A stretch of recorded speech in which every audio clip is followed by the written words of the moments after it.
This is CBC Here and Now.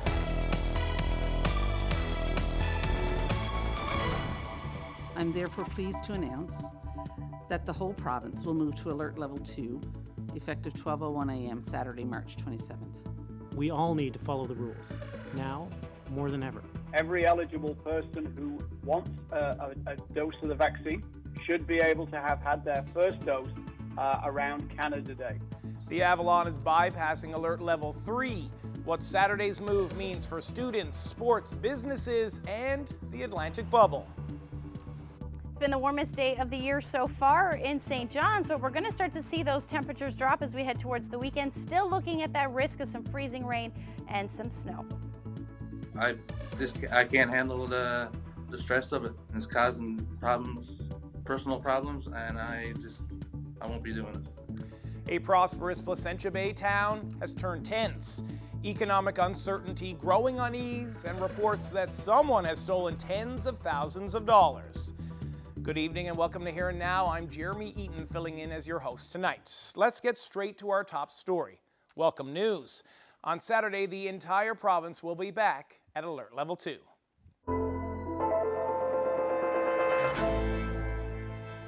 With one new case of COVID-19 today, the first since March 18th, the province announced major changes to public health measures.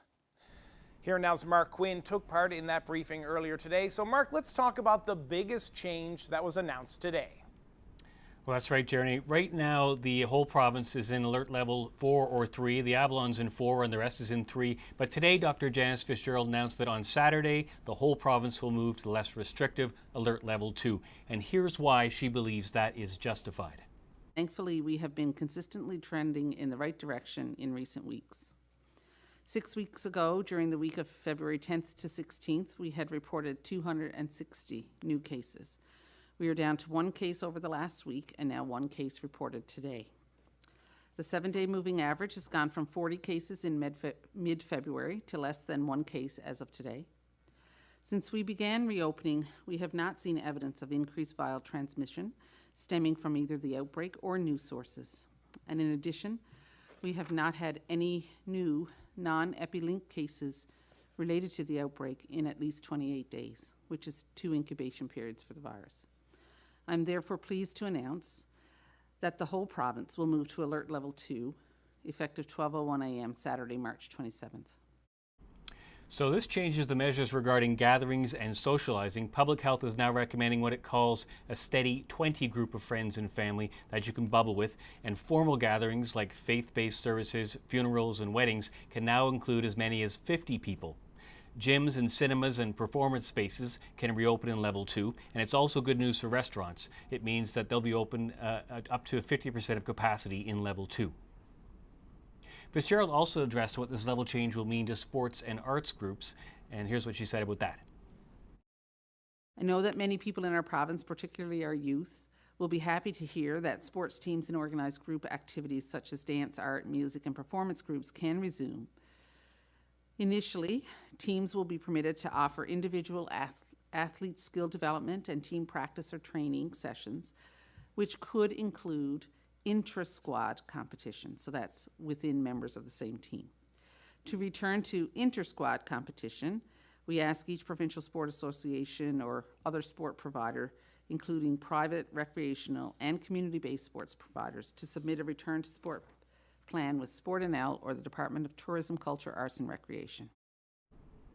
Now, across the province, many high school students have been learning from home remotely, and of course, many are wondering if that will change under Alert Level 2. Today's announcement addressed that as well. Here's what Dr. Fitzgerald said. So our recommendations to schools remain as they are, and so what that means from an operational point of view, I guess I'll have to direct you to either education or the school districts to answer that question. Now, last time we heard from school officials, they said current school arrangements may change after the Easter break. I did reach out to the school district today, and they said there's no indication that that plan has changed. And of course, all these changes announced today come as the race to get as many people vaccinated as possible continues. And Health Minister John Haggie said we're on track to get about 80,000 people vaccinated in this province by Easter, and all of the residents should get at least 1 shot by July 1st. Jeremy? Thank you, Mark. That's Here and Now's Mark Quinn up in our newsroom. Now, the province's Teacher Association wants to see a clear timeline for when teachers can expect to be vaccinated. Today, the union representing registered nurses is calling for the same. Nurses say despite repeated requests, they still haven't seen a vaccination plan for phase 2. Today, Dr. Janice Fitzgerald had this to say. So certainly we will be getting to healthcare workers very soon, and as soon as we have those plans in place, we will be letting people know, and it will be soon. And that's what Dr. Janice Fitzgerald had to say. Now, to react to that is the president of the Registered Nurses Union, and that's Yvette Coffey. Ms. Coffey, what did you think today about what Dr. Fitzgerald said? We are very disappointed, very disheartened, and we are very upset with what information or lack thereof that was given today in response to our repeated requests to the regional health authorities and to government and the Department of Health as to where registered nurses lie in the queue to be vaccinated. We are very upset that the very people who have gotten out of their bed every day, who do not have the option to work from home, have gone and worked on the front line for the past year and are still down on the list to be vaccinated. We're mad. Our members are mad and so disheartened and feel so disrespected by this whole entire process. So do you have any idea how many of your members have gotten vaccinated? We have been asking repeatedly, weekly meetings with regional health authorities and government, the Department of Health. We have been asking for a breakdown of who among healthcare workers have been vaccinated. Because they do ask for our employee numbers, so they can get that data. But we have yet to be given that data by anybody. What sort of outcome are you hoping for, Ms. Coffey? Our recommendation has been and will always be that our members who have been on the front line will get vaccinated according to the National Advisory Council on Immunizations. That would mean that they would be vaccinated in the phase 1 group, and if not, now that we've moved on to phase 2, that we would be given priority. If our workers get sick, if healthcare workers get sick, and we've already seen an example of this at St. Clair's, 6 East, we wiped out a whole surgery unit. That meant people's surgeries were cancelled or postponed. That meant that there was nobody there to look after patients because they were home isolating or sick. We've already seen the example. We know what can happen with this variant.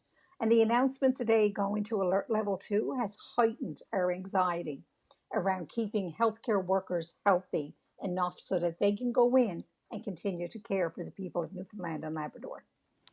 Ms. Coffey, I greatly appreciate your time. Thanks for joining us today. Thank you. So today's news is something that the St. John's Board of Trade has been pushing for the Avalon to bypass Alert Level 3 altogether. The group says waiting another 2 weeks would have been devastating for some local businesses. It has been tremendously rough. Cash flow and bills and debts that are piling up. There have been a number of programs that both the feds, federal government and the provincial government have put forward, but that's no substitute for having your doors open and serving your customers and generating cash. So there've been, some really, really dark days and months, and any day that the case counts allow and that the risk is low, that we can open and get back to business is good for everyone.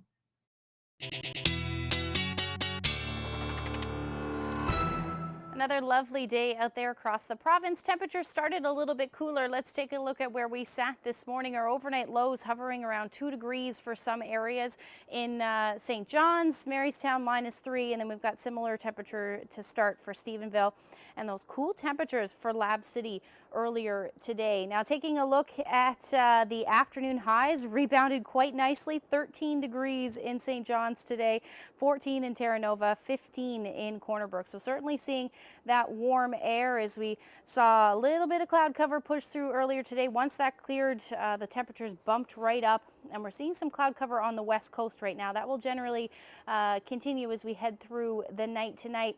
And then into tomorrow, our next weather maker moves in, going to bring some blizzard conditions from Makovic through to Nain, and lots of snowfall on the way. Some areas could see upwards of 20 to 30 centimeters. And then we've got some snow and ice on the way for parts of the island, but I'll break that down for you coming up. Thanks a lot, Ashley. It's one of the richest small towns in this province, but right now, Come By Chance is facing challenges at every turn. There's economic uncertainty over the fate of the oil refinery and the alleged theft of tens of thousands of dollars from town council. Now, disgruntled citizens are rising up in protest. Terry Roberts has that story. You got your letter, you got 90% of this town telling you what to do it. That's it. We are going to take back control of this town with or without you. It was a short protest. 24 people outside the Come By Chance Town Hall this afternoon. But for a town of about 200, that's a significant number. We look forward to getting this town back on track. That's our only reason for being here. So what's all the fuss about? Well, most residents here have signed a petition complaining that the council is letting the town's infrastructure crumble. And there's also dissatisfaction with the leadership, with many pointing a finger at the current town manager, former Liberal MHA, Colin Holloway. I got nothing against Colin Holloway. He is not the right fit for this town at this time. Come By Chance has prospered over the years. Just over 100 households, but an annual budget of $1.2 million. A treasury swelled by tax revenue from the North Atlantic oil refinery and the oil transshipment terminal at Whiffen Head. It's allowed the town to develop some impressive infrastructure. But it's all under threat. North Atlantic Refining pays this town nearly $500,000 every year as a grant in lieu of taxes. But the refinery hasn't produced any fuels in more than a year. And the council is also dealing with another very serious matter. A former town manager is accused of defrauding the town of nearly $250,000 over a 3-year period. The case is scheduled back in Clarenville Court on Thursday. It's a financial blow that would cripple most towns, but Come By Chance is getting by. If it was any other town, I don't know what they would have done. They probably would have had to fold. Unlike most communities, Come By Chance had a reserve of cash, but not anymore. We've had to shift all our priorities and to what we were going to spend our money on. A couple of the projects that we had last year, we had to get a loan for it. It's just and the morale in the town is just, it brought everything down. And big changes have been made to protect taxpayers' money, says the mayor. We've updated all our policies in regards to finances. All our every meeting now we have is so transparent here now. At every one of our public meetings, we are always talking about we always see our bank statements, we see our visa statements. But these residents are far from satisfied. We need to sit down with council and show them where the issues are, because they obviously don't see them, and either encourage them to fix the issues or oust them and put a council in that will fix the issues. I'm satisfied which way everything is going. Mayor Giles says many of the gripes predates his time on council and the arrival of Colin Holloway. We've made big strides in the last 3 or 4 years and trying to strengthen our position here, and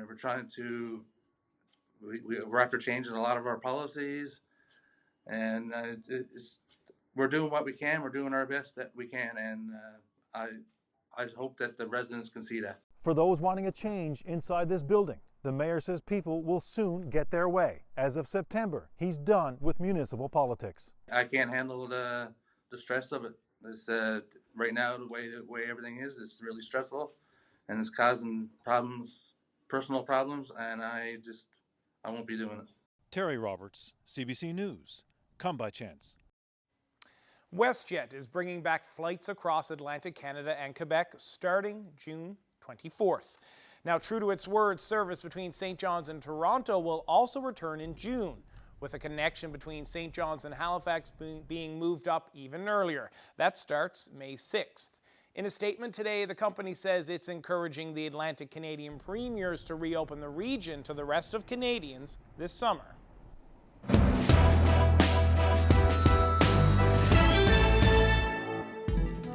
There's yet another election controversy brewing. This time, it's about people phoning in their vote, even though that's not allowed under Newfoundland and Labrador's electoral law.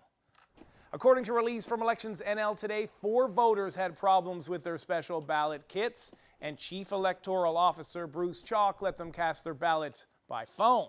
They followed BC's telephone voting, where one election official confirms the identity of the voter and a second person records the vote to preserve privacy. Chalk went ahead with phone-in voting despite knowing it wasn't an option. In an interview with the Canadian Press last month, he said, quote, "If I was to do a telephone vote, I'd be in court so fast, it'd make my head spin." Well, today, Elections NL said legal counsel ruled that telephone voting is not authorized. It's reaching out to the 4 people who voted by phone to determine what, if any, mechanisms are available for them to vote in accordance with the legislation. Now, PC leader Ches Crosby, meanwhile, is calling the election a mess and a slap in the face to the voting public. He's working to get ballots to people by having them sign affidavits and shuttling their votes to Election NL. Crosby says this election is undermining democracy, but stopped short of saying he would challenge the results in court. That decision is going to have to await when we see the results, and we can, judge what's gone wrong here in the whole, as it were. It has to be a holistic decision, but there is much that could be disputed in a court of law, that is for sure. So at the briefing earlier today, Premier Furey, or Andrew Furey, was asked about Crosby's claims. And this morning, the leader of the opposition, Ches Crosby, said that this election is making a laughingstock of Newfoundland and Labrador. Do you agree? No, Newfoundland and Labrador is not a laughingstock, and anyone who says otherwise is wrong. With the deadline for ballots being tomorrow and the results set to be revealed on Saturday, our marathon election campaign is finally coming to a close. It's seen twist after twist. Here and Now's Garrett Berry tried to put it all together tonight, so let's take a look at that. Where to start with this sideways election campaign? It began as usual with the ceremonial walk to the Lieutenant Governor's house. Beautiful day. For weeks, there was no controversy in sight, with the Liberals sporting a comfortable lead and the opposition far behind. Then, the outbreak in the metro area is indeed due to a COVID-19 variant of concern. The election was upended, a COVID-19 outbreak that ramped up case numbers and ramped up questions about how safe the process was and how it would work. Which, to be quite frank, Mr. Premier, are very serious questions I as understand. well, which is why it's important for journalists to ask them. No, I totally understand, but we don't have the answers. Behind the scenes, a mini revolt was brewing. Election officers began to quit, and mayors stepped in to shut down community polling stations. Then another blow, a late press conference on a Friday night, at the same time that health officials were announcing a province-wide lockdown. I'm introducing special measures orders across the province. The chief electoral officer appeared on the national news, pulling the plug on in-person voting that was set to start the next morning. In-person voting will not be rescheduled. It only got weirder from there. My name was printed on it, but it said St. John's Centre underneath it instead of Waterford Valley. Along came another extension and another.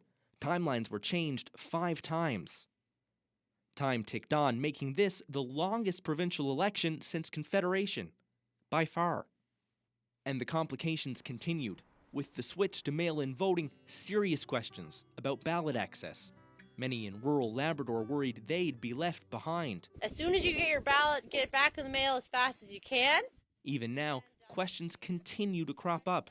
This week, new revelations that some voted by telephone, though legally, That's not allowed.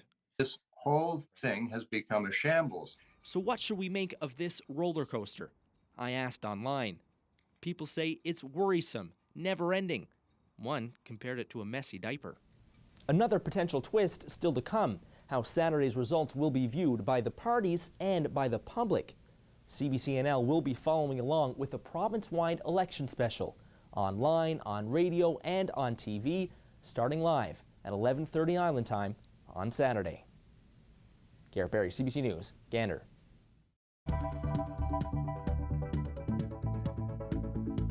A new Here and Now series, Thin Ice. It's a look at how sea ice is changing and how Indigenous Labradorians are finding ways to adapt. They're acting fast because they have to. That's ahead after Ashley's weather.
This weather update is brought to you by the Healthcare Foundation Home Lottery.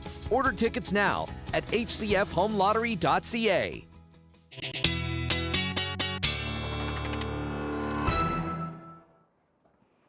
what a day today again for the Avalon. Certainly here in St. John's, the warmest day of the year so far, 14.2 degrees earlier today.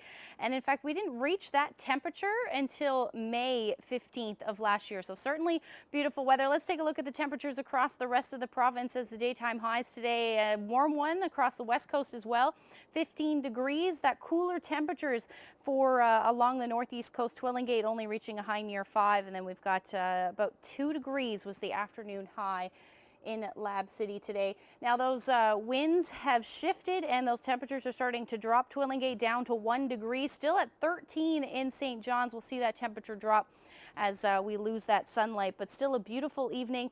The winds have ramped up a little bit. We're seeing 30 kilometer per hour sustained winds, some gusts upwards of about 40 or 50 in some areas, but you can see that northerly wind shift there. So temperatures in Gander and other areas are actually going to see your temperatures drop over the next few hours. So systems we've got on the go, a little bit of high pressure system to the south of us. Still saw some cloud cover a little earlier today. That moved off, plenty of sunshine now into the evening hours, but still some cloud cover on the west coast, maybe the chance of a few showers as well. And that's generally the story as we head through the overnight tonight. Northern Peninsula may see a stray shower, but overall just looking at cloudy periods and or increasing clouds, certainly for Lab West as we see some flurries, and they'll make their way towards central Labrador as we get into the first half of tomorrow morning. So temperatures tonight should be hovering near or just above 0. The winds will ease off anywhere from 10 to as much as 15 kilometers per hour. Lower lying areas may dip into those minus single digits. And then we've got similar temperatures for Labrador. Lab City down to -5 tonight. Going to stay on that cold side for Nain at -14, but those winds are going to ease. So up through northern portions of Labrador, the next weather makers moving in, already prompting some blizzard warnings from Makovic through to Nain. And we'll time that out. So you're going to see that flurry activity start, like I said, in Lab West towards central in the morning hours. As that low moves further in, we're going to see by afternoon tomorrow, those winds are going to start to ramp up, and that snow will continue will start for coastal areas of Labrador. For Lab City, the potential that you could see some freezing rain late morning, early afternoon, and by the time it reaches Happy Valley Goose Bay, it looks like it should stay as rain right through the afternoon. Same thing for southeastern portions of Labrador. And then tomorrow across the island, a lot more cloud cover than we've been seeing for the past 3 or 4 days. But it is going to come with the potential for some showers and or drizzle into the afternoon. So as far as those snowfall amounts go, we're looking at anywhere from 20 to as much as 30 centimeters falling in those blizzard warning areas. Expect whiteout conditions pretty much to continue through Friday afternoon, and eventually that will improve through the day. So temperatures tomorrow should be a little bit cooler. We should be sitting in the single digits, but high single digits for eastern areas. A little warmer towards central and the west coast, still hanging on to the double digits tomorrow. The winds should be a little less than what we saw today. Those southwesterlies about 20 to 40 kilometers per hour, and staying around 15 to 20 in eastern areas. There's that potential for some freezing rain, like I mentioned, for Lab City. You should hover around 3 degrees as you head into the afternoon. And then certainly on that cold side for Nain at -12. Now the next system will move in for the weekend. It is looking like it's going to be messy, and we could see some significant freezing rain with this one, but I will time that one out for you when I come back.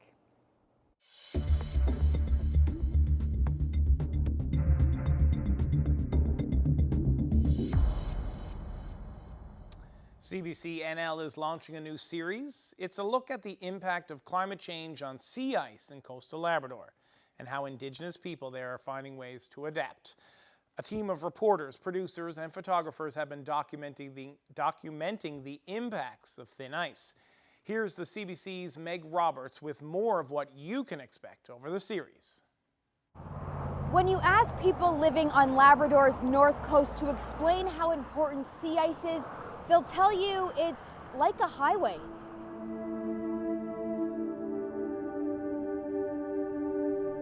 A lifeline that connects communities, allowing people to feed their families, warm their homes, and pass on tradition, knowledge that's often on the fringe of being forgotten. But what if temperatures didn't get cold enough to freeze the sea ice? And what if snowmobiling across the land was near impossible? That's the situation many found themselves in this year, and they know with the growing threats of climate change, it's not going away.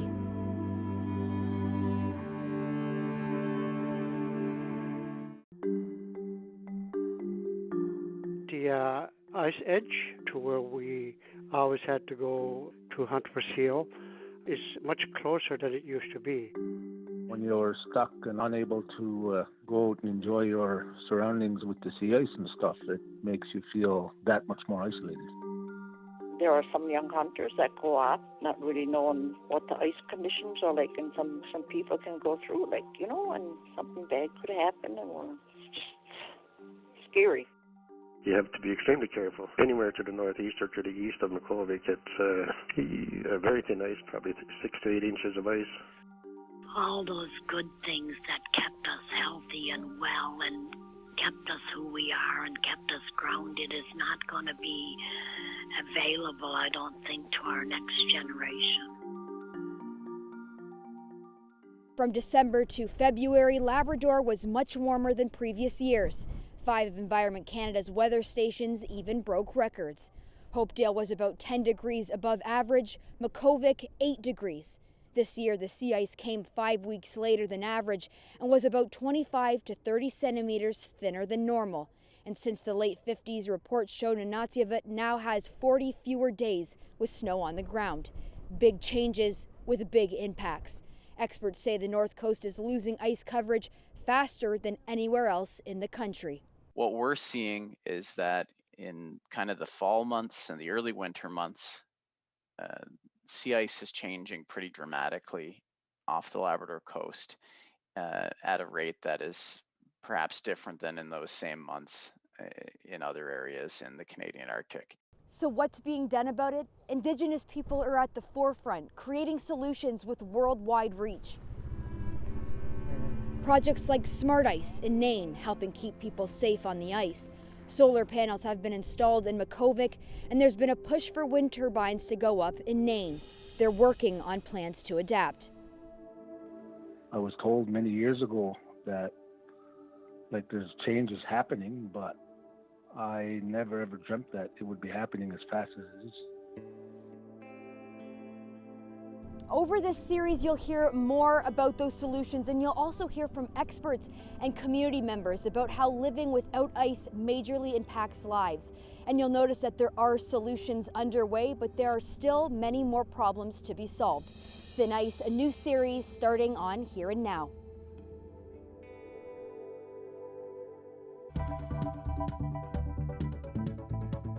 It was really exciting because, you know, I'd been sort of saying, like, I've been working on this thing, can't tell you what it is, but it's gonna be real cool.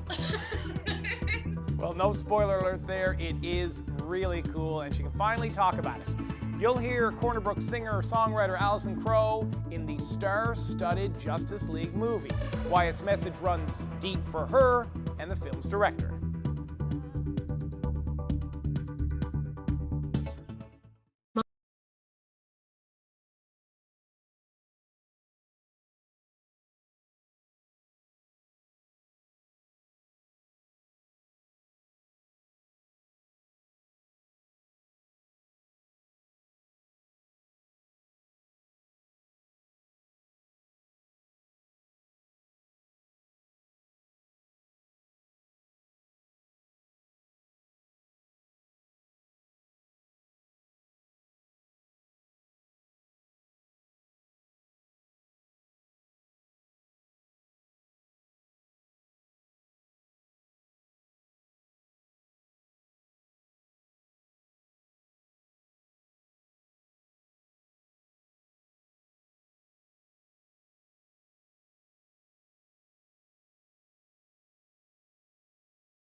A re-release of a star-studded superhero movie has close connection to a singer and songwriter based out of Corner Brook.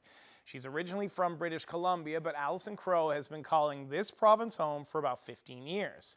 So for anyone who recently watched Zack Snyder's Justice League, the song under the final credits might sound a little familiar. I've heard there was a secret chord that David played, and it pleased the Lord. So it was actually this YouTube video that caught the attention of director and producer partners Zack and Debbie Snyder. Now the couple liked this version of Leonard Cohen's song so much that they tried to put it in their 2009 film, The Watchmen, but it didn't make it. In 2013, the Snyders organized a cameo for Crowe to play a singer and songwriter, which she calls a bit of a stretch, in the Superman movie, Man of Steel. Now, tragically, the Snyders' daughter, Autumn, died by suicide in 2017. Her favorite song, Hallelujah. So Crowe was invited to attend her service to play that song. 4 years later, Zack Snyder came calling again for his version of Justice League, a movie he dedicated to his late daughter. I spoke with Crowe from her home yesterday. Yeah, so it's Zach that called, and it was about, at this point, a month and a half ago. So I only really just found out, right? We sort of discussed the idea of using the original one from Tidings, or maybe coming full circle and doing one as I do it now, which, you know, over the years has taken on new life, new meaning, just naturally, sort of, as music does, I find. You know, I guess between 2005 and now, I like to think, hopefully I've become a better musician. That's always the goal. I'm always learning, you know, all that stuff. And of course, there's a lot of life under your belt by then. I'm also a vocal teacher, so I can hear, I hear the difference in my voice, and I sound like I'm 12 to me in 2005. I know I was in my 20s, but I know, you know, with age, it comes a different quality in your voice, so I thought that might be kind of cool to capture as well. So we did decide to do a new version, and of course it is COVID times, so travel is not really on the agenda at the moment. So I'm very lucky in that in the summers, I work in theater in Cowhead for Theater Newfoundland and Labrador at Grossmore Theater Festival. So I know a heck of a lot of really amazing technicians and carpenters and stage managers and, you know, and sound technicians. So a good friend of mine who also recorded my most recent albums, Adam Thistle, he lives in St. John's. I also am lucky enough to play at a place here called the Rotary Arts Center pretty regularly. So I was able to sort of rent the venue, go in. I also am very lucky to know the piano tuner in town, Gary Bennett. So I sort of called, and I wasn't allowed to tell anyone any of this stuff. So I called, you know, I called Gary Bennett's music and asked if he was in, and he wasn't. I was like, do you maybe have his home number? I have 48 hours. So anyways, I was really surrounded by a lot of helpful, lovely people. Well, Zach is so awesome. Like, I feel like I've got so much sort of artistic license when I'm working with Zach. Like, he really kind of trusts the artist in a way that's really just awesome. Like, it's awesome. It's really cool. So, you know, I sent a few versions, and I sent some instrumental versions and stuff. And I said, you know, I just so that you have options in case, you know, there's things like when I do it live now, I do an a cappella section, and I wasn't sure if that would translate for film, so I sent a version that, you know, had some piano underneath just in case. But then they sort of asked me, like, what's your favorite? I was like, well, I like the first one, and so that's the one they went with. So what was it like when you were allowed to tell people, and what was their reaction? It was really exciting because, you know, I'd been sort of saying, like, I've been working on this thing, can't tell you what it is, but it's gonna be real cool. And what was it like? Did you watch the movie? Have you seen the credit sequence? And what were your thoughts? I've seen it 4 times. I love it. The first time I watched it, I was just a puddle of tears and crying. It's, you know, it's a really sort of, it's a really surreal moment. Like, it feels like, I was saying to my boyfriend, Adam, I was like, it feels like someone muted what the actual credits are and, like, played me over it. Like if it's like an out-of-body experience, sort of that feeling. I don't know, and maybe this is just me, but if you rent a really nice car, I'm used to not driving really nice cars, so I was like, I feel like I stole this car and that this is crazy. That's how it felt anyway. What did it mean for you as somebody who would have known this young woman and someone who's known the family for a number of years? What was it like for you to be a part of this project? It meant everything. As a musician, a singer, I feel as though if I can help someone through a rough time, or if somehow music can be healing for someone, that is what I should do. So I'm just so grateful that it was able to just at least bring a little bit of solace, hopefully, to the family, and it meant a lot.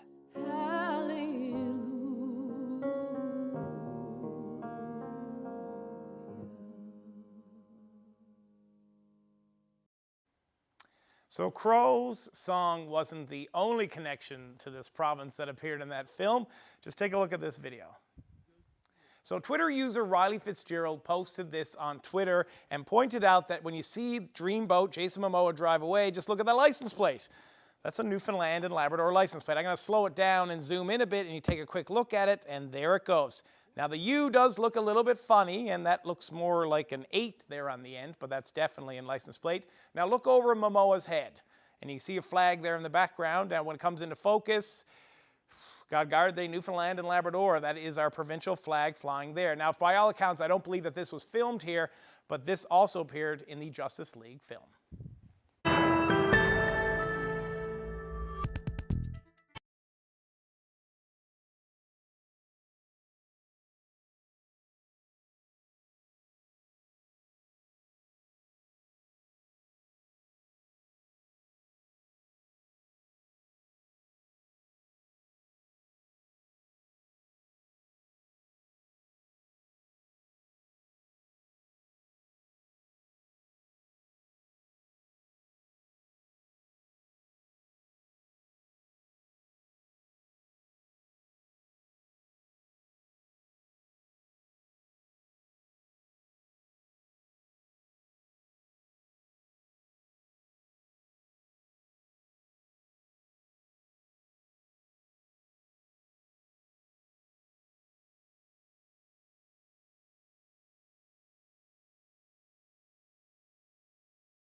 CBC Newfoundland and Labrador is your home for election coverage. We'll bring you expert analysis and reports from communities across the province.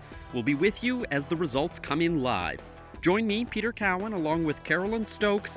It all starts this Saturday at 11:30 in the morning, 11 o'clock in most of Labrador, on TV, radio, CBC Gem, and online.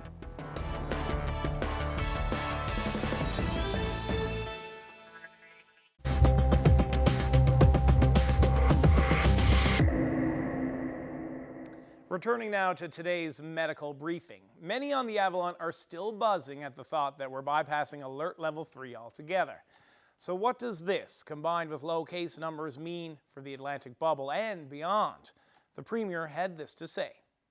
Well, if we can stay at alert level 2, and as we've said, things can change based on the epidemiology here, but also the epidemiology in the Atlantic provinces, then I think we're on track to hit that April 19th deadline for sure. But the concept of joining the rest of the Atlantic bubble will depend on alignment of the alignment of the Atlantic premiers and the chief medical officers of health.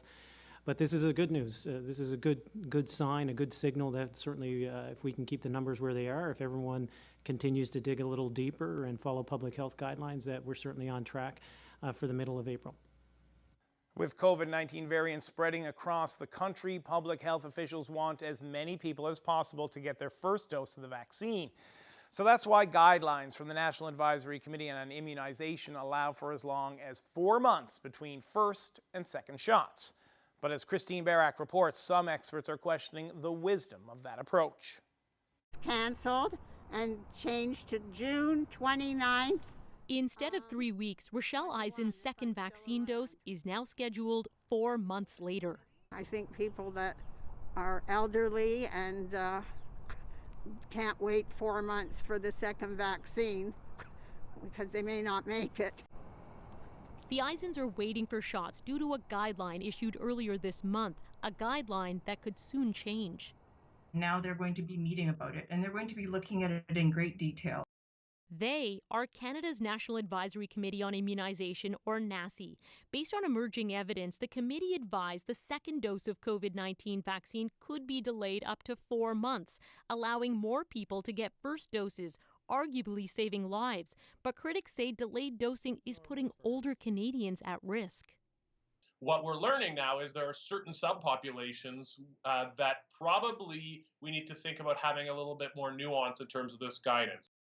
This small study looking at over 150 cancer patients in the UK is preliminary, but the research suggests after receiving their second dose of Pfizer vaccine 3 weeks after the first, 95% of cancer patients had evidence of an antibody response to the virus.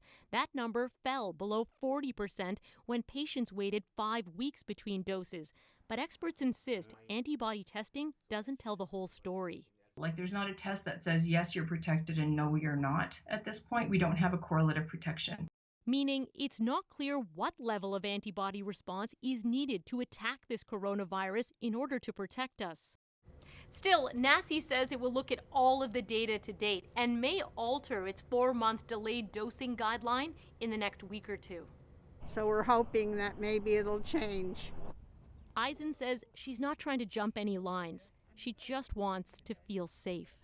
Christine Barak, CBC News, Toronto. So that issue of the spacing of time between vaccine doses came up in today's medical briefing. Here's how Dr. Fitzgerald addressed those concerns.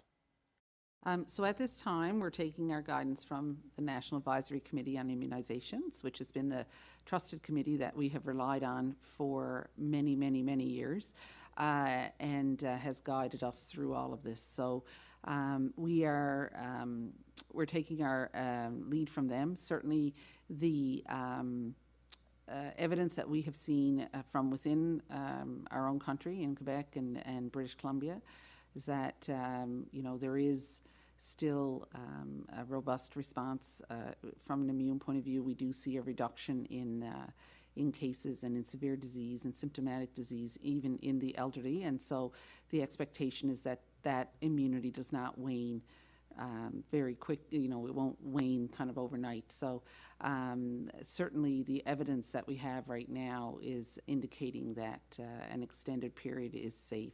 Obviously, if that changes, certainly if we see more evidence that points us in a different direction, then we will pivot and move that way, as we've always said we would do. But right now, we're still taking our guidance from the National Advisory Committee on Immunizations.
I hope you've been able to get out and enjoy the sunshine for the past couple of days, because that is all going to change. Let's take a look at the future tracker as we head into Thursday and Friday. More cloud cover certainly in play, and we're also going to see the potential for some showers into the afternoon on Thursday, and then continuing into the early morning hours on Friday. Now, those blizzard conditions should end for the northern portion of Labrador as we head into Friday afternoon, as that area of low pressure pulls further out. And we'll see a little bit of clearing Friday afternoon. Certainly up through Labrador as a ridge of high pressure moves in. Might see some lingering cloud cover, but overall it will start to quiet down. But then the next system will move in Friday night into Saturday. This one looking like, I've been mentioning the potential for snow, but as the models get a little bit more agreement, it's looking like the southern portion of the island, including the Burin and Avalon, are going to see the potential for some extended periods of freezing rain overnight Friday into Saturday morning. It looks like at this point. By afternoon, that'll change over to snow as we get some colder air in, and which will be heavy at times, it looks like, through the day on Saturday. Then that ridge of high pressure for Saturday night into Sunday looks like it'll clear things out through the afternoon. Maybe some lingering flurry activity and or light snow in the east. Here's your temperatures for Friday. So one last day of some mild air, anywhere from 8 to 10 degrees, cooler for the south coast as well as the northern peninsula, minus teens for northern portions of Labrador, and then along the strait you're still looking at 3 degrees, and then Cartwright still hanging on to the windy conditions. So we're going to see that continue through at least the first half of Friday, and then conditions will improve, but your temperatures will be hovering around 0. By Saturday, that ridge of high pressure dominating, sunshine, and temperatures back down to the single digits, minus single digits. And then there's those cool temperatures for the island, anywhere from 0, 1 or 2 degrees above or below 0. So certainly something to keep an eye on for Saturday. Into Sunday, again, keeping that flurry activity in -2, but by Monday we'll get back into the plus digits and the potential for some showers on Monday.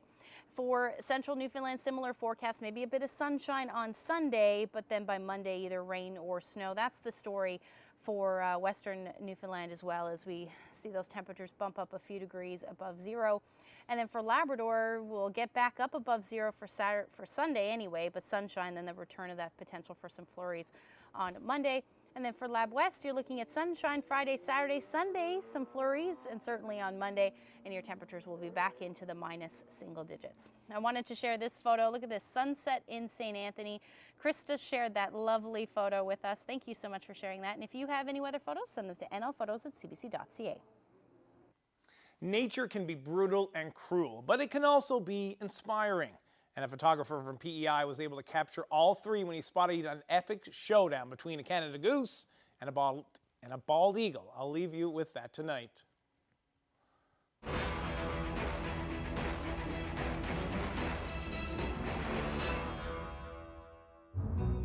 So I was out for a hike around the wooded area surrounding my house, and happened upon seeing a dark object on the ice from quite a distance. So I took my camera out and took a test shot and noticed that it was actually an eagle. What I saw, I honestly thought the goose had already expired, and was taking some photos of the eagle, just about to enjoy his reward essentially.